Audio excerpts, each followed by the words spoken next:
we were all on the beach, and I was really relaxing. I was thinking I'd love to go for a dip in the sea and go on a paddleboard, right? And then you show up to the beach with a paddleboard, and I think, oh my God, Jack's going to let me on his. And you get there, you pump it up, and then you go, no, you can't come on it.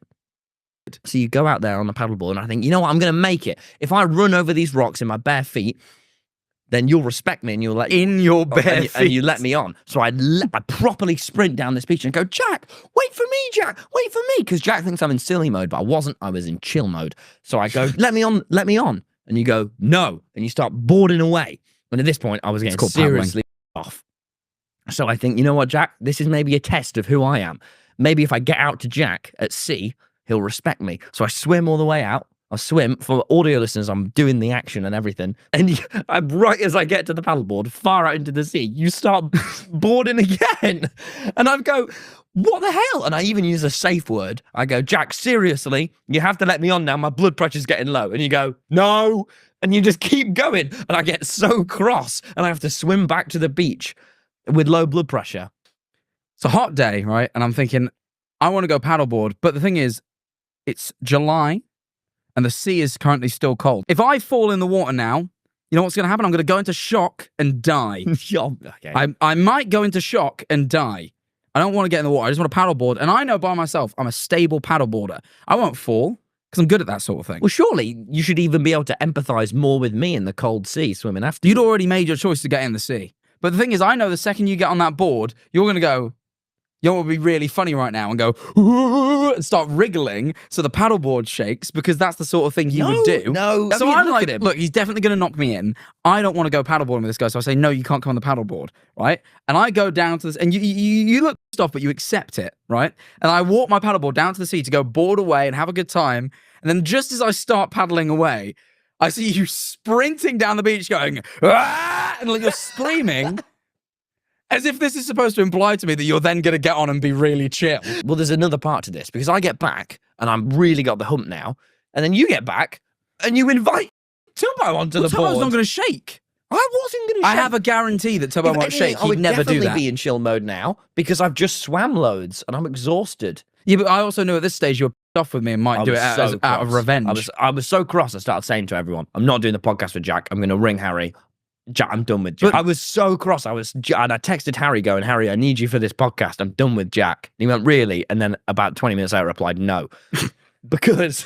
Got his hopes up. Because you came back. And first of all, you and Tubbo went much further out than I'd be comfortable going in the sea. I would have got panicked because you just don't know what's under you. And then the second thing was...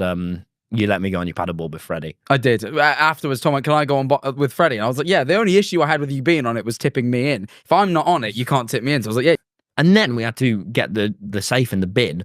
And the way we did it, and this is where my voxel game knowledge came into play, is because it was so heavy, we started pushing it like over and over and over and pushing it through the road. And then we got game? Like, because it was a square, right? I treated it like this. So what are you talking? What on earth is a voxel? What are you talking about? Minecraft is a voxel game. It's got voxels in. What is a voxel? You just like said a word and then never elaborate. What voxels is. What's a voxel? It like a. Come on, the whole room is looking at you in disbelief. Voxel like a square.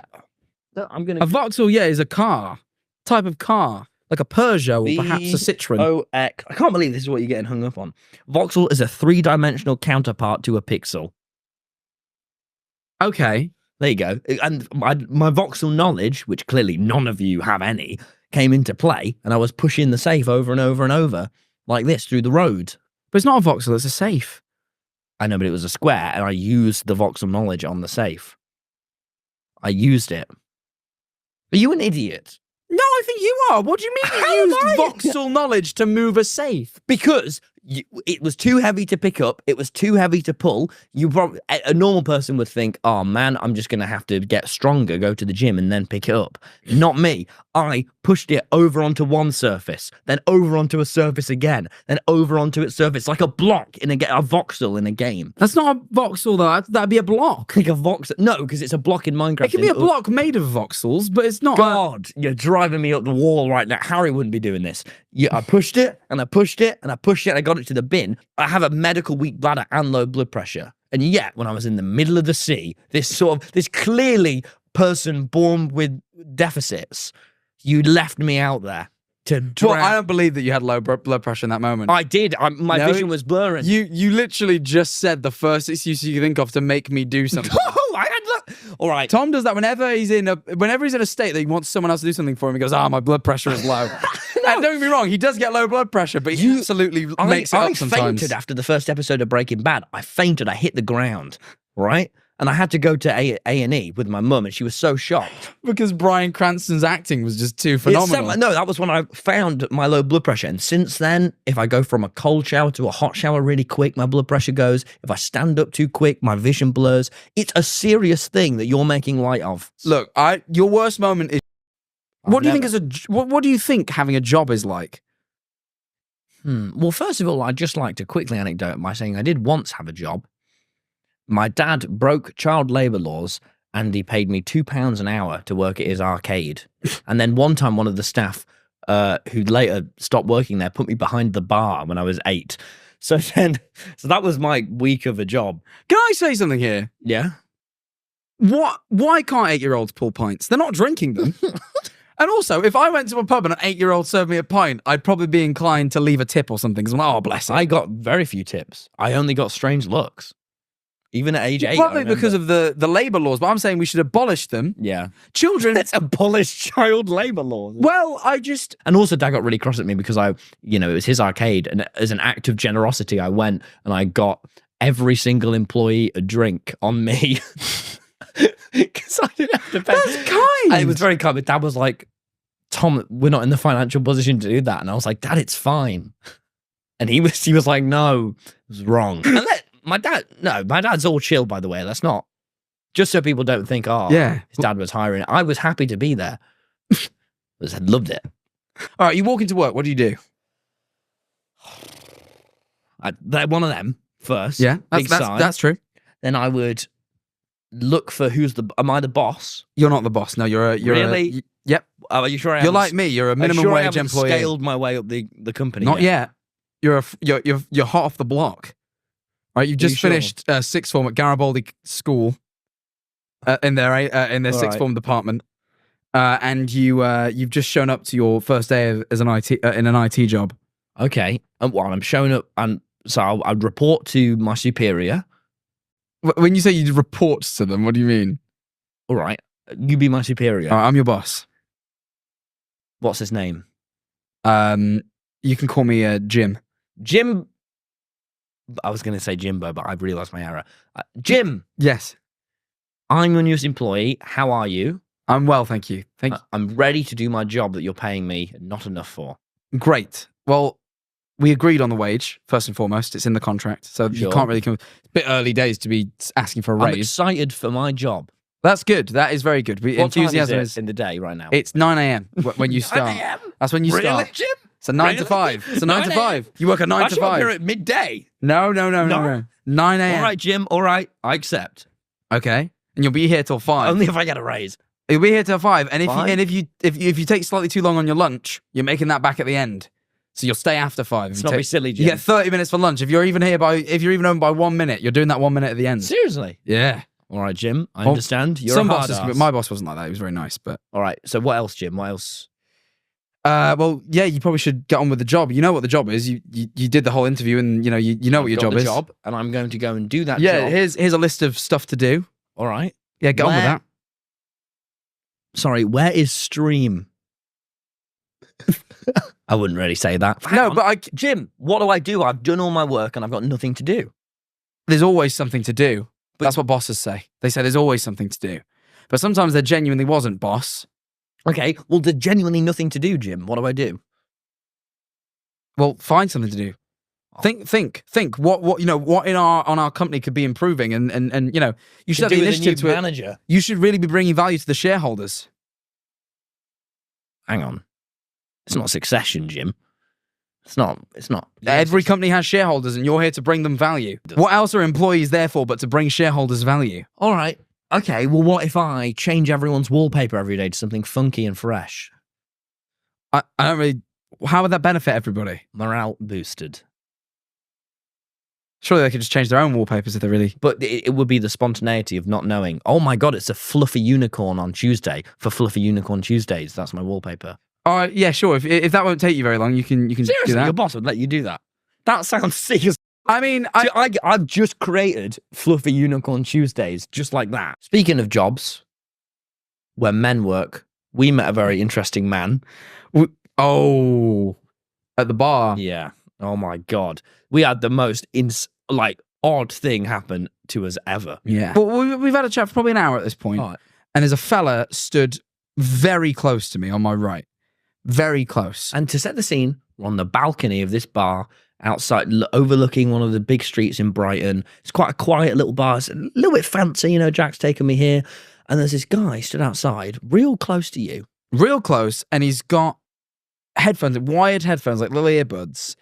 And he's watching rap videos, like Vivo music videos on his phone by himself. But every once in a while, he'll pop out a headphone and try and talk to us. And every time we very quickly try and shut this down. Politely. Quite politely, but we don't really want to talk to this stranger who's clearly quite drunk and also... So I think I don't really want to engage with you, but you are... So he asked us what we do, and you told him we were comedians. Yep. Which is sort of a bit true, but probably a bit rich, really. And he starts going, really? Full time? You can do that for a job? Like, you make enough money? And he really wouldn't let it go. He didn't believe that we could possibly be comedians. And we've done a show down there, and because we'd done a show at the Brighton Dome just down the road. And then he comes back in. He's like, so you're really comedians? And we're like, yeah. And he starts telling us about all his favorite comedians, notably Ricky Gervais. Ricky Gervais. And he starts telling us a bit about this job. And he's like, but recently I've had to I've moved to a different branch because I had a grievance. Actually, he had a grievance filed against him, but he couldn't say grievance, and he said grievance every single time. Yes. And he was about a 27-year-old. He didn't look threatening at all. No, he was really drunk. He was like, yeah, I've had a grievance filed against me. I've had a grievance. Yeah, this grievance filed against him. And I'm like, why? What did you do? And he said, they say, that he claimed no blame at this point. He said, they say I've been bullying a girl at work. And I went, what? And he went, there's a girl at work. She's a very small girl. And I've been bantering with her because she talks to me. She's quite nice. So I've been bantering with her. But it turns out, I guess she didn't like it. But she never told me that. She just went ahead and filed a grievance. And he was very... and he was like, the stupid girl has filed a grievance. And if she'd just told me, I would have stopped. But she didn't tell me, and she's raised it to a higher level, and now I've got to move positions. But, and he kept stressing this, but I'm glad I'm moving, because at the other place, they get less work, but they're paid the same. So I get to do less and get paid the same. So I've been trying to move there for months anyway, so she did me a favour. And you know what I should do? I should give her a thank you note. And I should send her a thank you. I'm going to send her a note. And we kept saying, maybe don't send this girl you bullied a note. We're comically awful. He must have thought that we were laughing with him and not at him, so he kept telling us everything. And go on. Yeah, you just kept unveiling, because every time we'd laugh, because he was like, I was like, what were the sort of things you say to her? And he'd say some awful comment, horrible things, horrible comment, and we'd laugh, not at with him, but at how openly he would tell us this awful thing he'd said to someone. And then try and defend it as not bullying, saying it was just banter. And then he'd be like, but they said things about me. And I kept going, what did they say about you? And he'd go, oh, I don't know. And he could never remember it. And then one time he went, no, I remember. They put a picture of me on the fridge, or they put a picture of Patrick Starr on the fridge, and they said it was like me. You know, and sort of banter. And I was like, well, that sounds kind of funny. And what you were saying was actually me. As we go on and on, he starts going, maybe I did deserve it. Maybe I did deserve it. And he starts saying that. He's like, maybe I did deserve it, you know? But I was just bantering. But she's fake. And he kept saying she was fake. And I was like, how is she fake? And he's like, 'cause she was really nice to me. I'm like, what? And he's like, she was really nice to me. But I knew she didn't mean it. he said she was fake. She was really over talkative, like a fly trap. And we went, what?